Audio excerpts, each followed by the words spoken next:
Hello YouTube and welcome back to World of Warships with Wadres yet again. And today I have a special commentary video for you, especially since today we have just gotten release video footage of the new CVRework gameplay. And it definitely looks interesting. And what better way to make a commentary video on that than by running in the Tier 7 premium U.S. aircraft carrier, the Saipan.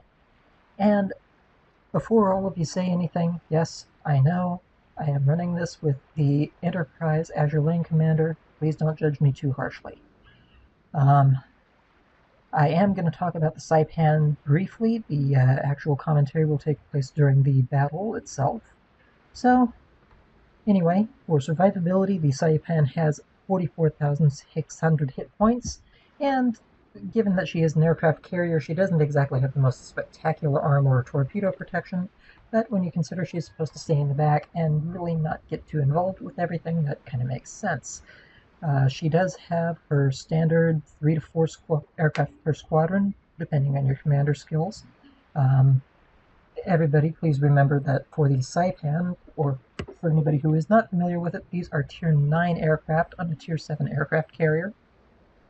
And her fighters come in at baseline in squadrons of 3, and they also come in squadrons of 3 for her torpedo bombers. The only larger squadron she gets is on her alternate module, which is a squadron of 9 dive bombers. And, I mean, they're not bad. She does have a 48 plane hangar capacity, and that occupies both her fighters and her bombers. It definitely is reasonable. She does have something of a effective AA suite. It's definitely enough to knock some planes down if they get too close, but again, overall, your better AA defenses are honestly your fighters rather than relying on your anti-air guns. Yeah, again, pointing out the fighters. For her maneuverability, she makes a impressive 33 knots on the surface, which is definitely more than enough to get you out of any particularly tight spots, so long as you're not being followed by anything that's faster or at least more maneuverable. She can definitely get you where you need to go in a reasonable hurry for a CV, especially a US CV. She does have a 920 meter turning circle and a 15.9 second rudder shift. As far as her concealment goes, she has an 11.9 kilometer detection range by sea. She has a 12.7 kilometer air detection range. Of course, the assured detection range of 2 kilometers. And because she does not really have a main battery or any secondaries really worth noting, she has a 0 kilometer detection range in smoke. And, I mean, overall, she's a decent ship. And for my commander, again, Enterprise Azure Lane, I am running this commander with Dogfighting Expert. I am running her with Torpedo Acceleration, Torpedo Armament Expertise, and Air Supremacy. And the Air Supremacy is kind of a big point because it does at least give me 4 fighters to a squadron instead of 3. Again, these are Tier 9 fighters, so it does definitely make a pretty dramatic difference in their anti-air capabilities. Again, unfortunately, it does not affect the torpedo bombers. I really wish it kind of did, but again, Tier 9 aircraft. And at best, you're seeing up to Tier 9 battles, but you can see down as low as Tier 5, and at that point, Tier 9 does kind of start to get a little bit oppressive. So I can understand why the torpedo bombers might not necessarily be the greatest to really have expanded squadrons. But the one thing that is nice is that per torpedo bomber setup, you can get them out quick, you can get them up in the air quick, and, well, the Air Supremacy does at least, I guess, minimize that. I don't know. But if you decide to go with her other build, she has 3 squadrons of fighters, 1 squadron of dive bombers, and it's definitely workable. Anyway, getting back on track to what this video is about, which is the CVRework video replay that was just posted today, we got to see 8 minutes of replay footage from the wargaming developers for the new CV game mechanics. And I do have to say, and anybody who's listened to a couple of my commentaries before will know that I have kind of been against a CV rework right from the start. I will like to go on record and say that I have not been totally against it, mind you. I suppose it does need a little bit of a revisit, but I was never against something quite so dramatic or major. Having said that, what I saw in the released video today does look promising. It certainly does seem to give the aircraft carriers a far more dynamic role in the battles, and I think that it could at least breathe a little bit of new life into the CV gameplay. I would be more than interested to know how it's going to work out when it's been refined a little bit more, but for now it does look like it could be something that is at least worth the wait. And it also does look like something that could be... It could definitely be fun to play, though I am a little bit curious as to how the controls are going to work. That's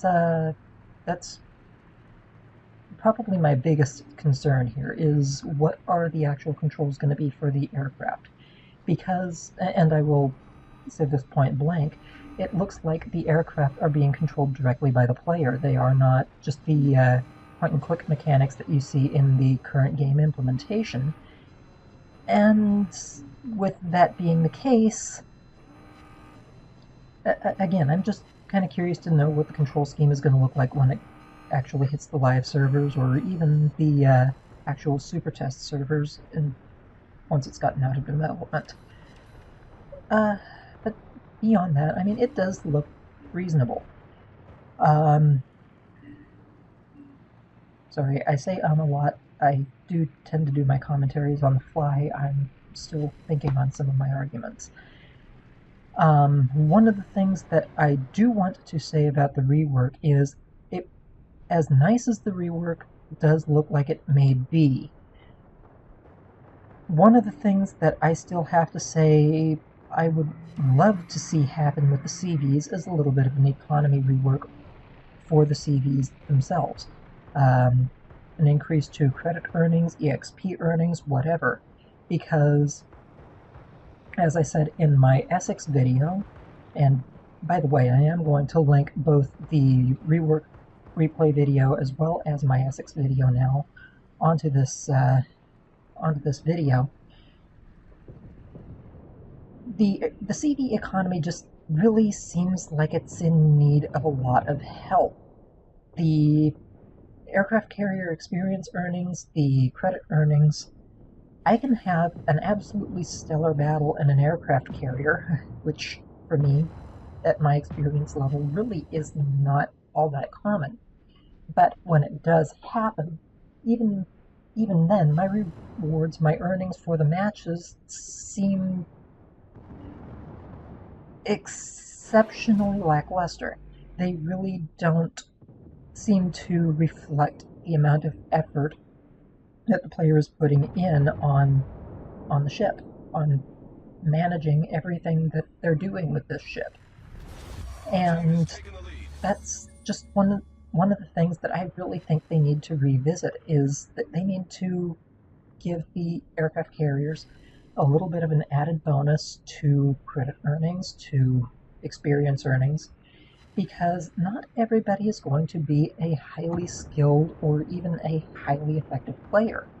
And even when it just seems like it would make more sense to have the skill that already exists rewarded, and not, I guess I could say, punished by these very lackluster outcome battles. And again, I've had some fairly decent battles in CVs, not this one in background, obviously, but I've had some decent battles where it just seems like I've done a lot for the team. I've done better in some cases than the team that I was on.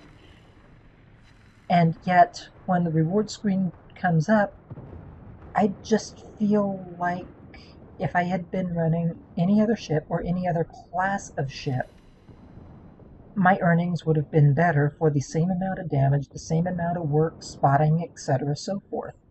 And there are times where it just seriously feels like, as an aircraft carrier trying to run an aircraft carrier, I'm being punished for that battle. And that's not a good feeling.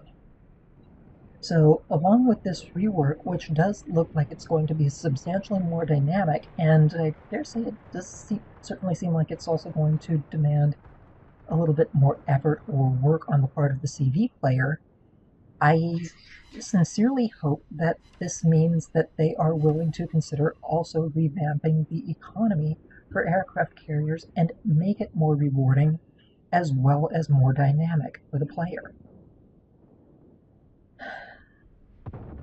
I suppose time will tell, and it definitely does. It's definitely a question that I think is worth asking, because those are the two things that I think are major contributing factors in why CVs really don't get played so very often. The players who do play them, if they are not exceptionally well skilled, are not rewarded very well for their efforts, unless they're in random battles, at which point I guess nobody really cares. But for co-op players, we really actually kind of do.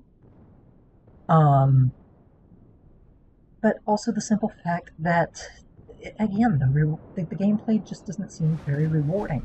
And on top of that, the game mechanics, while they work the way they are, and again, I am against fixing things that aren't exactly broken,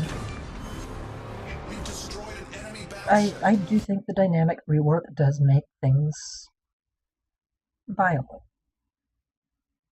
But anyway, those are my concerns, those are my questions for the developers and whatnot. Whether or not they even watch is another matter entirely. And, well, I guess I will leave it there. Unfortunately, I did not have full battle results here, but I think it was the content of the video itself that's important. Anyway, on that note, I will let you all go, and catch you all next time.